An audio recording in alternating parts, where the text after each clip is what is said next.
السلام عليكم، كي دايرين؟ كلشي مزيان؟ لاباس عليكم؟ مرحبا بكم في فيديو جديد. خوتي خواتاتي، نهار مبروك والراي دابا والشتا مع هاد التساقطات المطريه. ان شاء الله غادي نهضروا اليوم على خونا ولد الشعب يوسف الزروالي. غادي نهضروا اخواني في الله على القضيه نتاعت يوسف الزروالي. غادي نهضروا، ما غاديش نسكتوا، وكلنا يوسف الزروالي. اخوان، غادي نهضروا شنو حكمت المحكمه على هاد السيد هذا يوسف الزروالي من بعد ما يعني تقريبا المدة ديال حوالي 6 أشهر أو 7 أشهر. شنو حكموا عليه؟ شنو هو الحكم نتاعو؟ يعني شنو هو الجزاء ديال هاد السيد هذا من بعد ما تم الاعتقال ديالو؟ غادي نرجع بكم شويه اللور. في شهر 6 من هاد العام هذا المبارك السعيد، هاد 2020 اللي صراحة الله ما غادا تخرج حتى غتخرج لنا العقل معها، لأن فيها بزاف ديال الكوارث وقعت فيها، بزاف ديال يعني كوارث لا تعقل ولا تحصى ولا تعد. صراحة الله شفنا شي حاجة اللي انكرويابل الاخوان، انكرويابل. راكم تعرفين الاخوان شنو كتعني كلمة انكرويابل.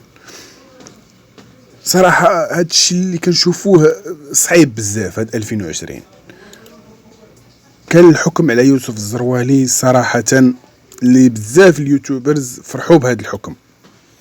هو رغم من انه يعني حكم عادي، بالرغم ان هاد السيد هذا اللي شفناه حنايا في المواقع التواصل الاجتماعي كيدير الخير، شفناه كيدير اعمال خيريه، درنا له بارطاج، درنا له جيم، عجبنا المحتوى اللي كيقدم. كنتفاجئوا حنا بواحد الخبر اللي كان حصري على القنوات ديال اليوتيوب وقنوات الصرف الصحي اللي كيجيبوا لنا غير الاخبار التافهه، ما كاينش شي خبر زوين كيعجب وكيفرح. تسمعنا بان يوسف الزروالي تعتقل، بقينا كنهضروا على هاد القضيه، بقينا كنديروا فيديوهات عليه. كاين اللي صراحه الله غير من الاعتقال ديال يوسف الزروالي كاين اللي صور من يوتيوب 5 المليون 6 المليون، كاين اللي صور 2 المليون 3 المليون. انت والعياقه ديالك في هذه. اذا ولا بيع وشراء، يعني ما بقاتش غير مساله راي شخصي ولا راي عام. صراحه اخوان، باش نكونوا واقعيين، يوسف الزروالي ولد الشعب، بارطاجينا حنايا معاه، بقى فينا. ولكن اللي خصكم تعرفوا هو ان هاد اليوتيوبرز، وحتى انا منهم، باش نكونوا واقعيين، حتى هاد القناه اللي عندي انا باغي نطلعها، يعني باغي نوصل 1000 مشترك و4000 ساعه باش نترزق بها الله. يعني انا ما كنلعبش هنايا في اليوتيوب، ودخلت اليوتيوب ماشي باش ندافع على شي واحد او باش نقول شي واحد اشنو كاين، ولكن غير باش نوصل الصوت ديال المظلومين وديال الشعب المغربي. اي واحد يسمع الاوديوات ديالي يبارطاجيهم، رانا اخوكم ولد الشعب، وهادشي اللي كاين.